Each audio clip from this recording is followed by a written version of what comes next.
Network engineers often spend the bulk of their day manually translating the same configuration goals into 3 or 4 different syntax languages because the underlying pathways are inherently incompatible. This friction extends to the wireless layer, where access points frequently fail to join the controller, leaving engineers to hunt for connectivity issues that the standard management dashboard doesn't clearly report.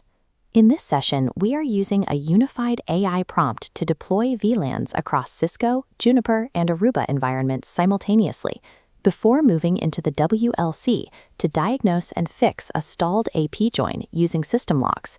You can follow along by downloading the reusable AI prompt template linked below. Ensure your lab environment is active so you can verify these configurations in real time. Shifting the focus from manual syntax entry to automated workflows allows you to manage the system logic rather than just the individual command lines. We'll start by preparing our centralized deployment terminal. On our screen, we have active connections to our 3 target devices: a Cisco IOS switch, a Juniper switch, and an Aruba AS switch. To generate our configuration, we input the VLAN ID and name requirements into the AI template.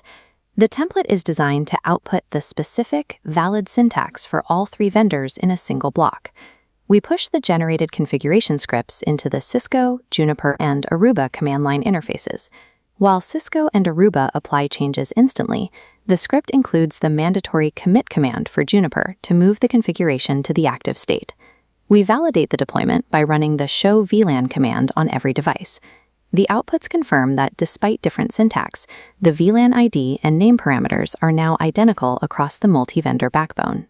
Automating this translation removes the most common source of human error, the simple typos that occur when manually switching between different operating systems.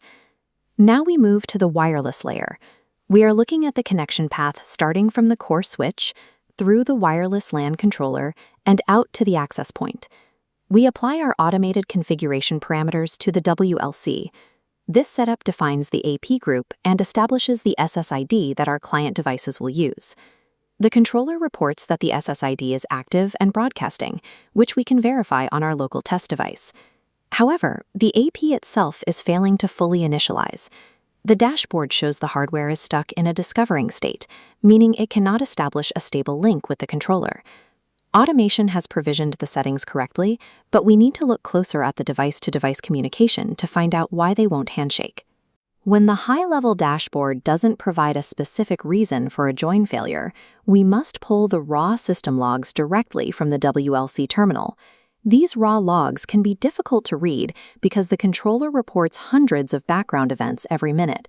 We filter the output until we find this specific fault indicator, %DTLS-3-handshake failure-failure. This code confirms a cryptographic breakdown. It tells us the controller and AP cannot secure their tunnel, typically due to a mismatch in system time or an expired device certificate. To fix this, we update the NTP server settings to synchronize the clocks across the network and regenerate the self-signed certificates on the WLC. Once the certificates are refreshed, the logs show a successful handshake and the AP joins the controller. Identifying this specific string allows you to move directly to the cryptographic fix, bypassing the trial and error often associated with wireless connectivity issues. After the technical fix is verified, the next step is to translate these actions into metrics that show the efficiency of the workflow. Using the unified prompt to handle multi-vendor translation resulted in an 80% reduction in configuration time compared to manual entry.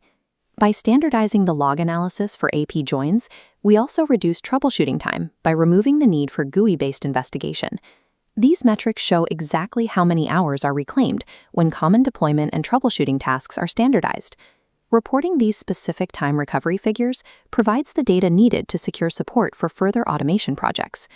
We've now demonstrated how to unify multi-vendor VLAN setups, deploy wireless groups, and resolve cryptographic log errors using a targeted, automated approach.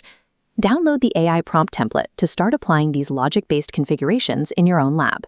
In our next session, we're moving to the network perimeter to automate security policies, expanding our scripts to include security configurations for Fortinet, MikroTik, and Palo Alto firewalls, Adopting these automated workflows is the most effective way to maintain consistency as your network infrastructure grows more complex.